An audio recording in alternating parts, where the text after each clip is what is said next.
Paano ba natin i-unlock ang ating Uno Bank account pag na-lock or inactive? So, madali lang yan. Ang gagawin natin is first step, punta ka lang sa yung Uno Bank app. I-click mo yung forgot password. Then, i-type mo yung mobile number. Tapos, magsisend sa'yo ng OTP. I-type mo yung OTP at saka may instruction doon na mag-change na ng new password. Pag na-change mo na yung password, ilagin mo na gamit ang yung new password.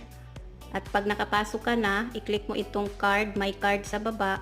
At kailangan itong lock my card is naka-off yan. Kasi pag na-on mo yan, next na mag-login ka, automatic na your account is lock or inactive. Kaya laging naka-off yung lock my card. So, I hope guys nakatulong. Thank you for watching.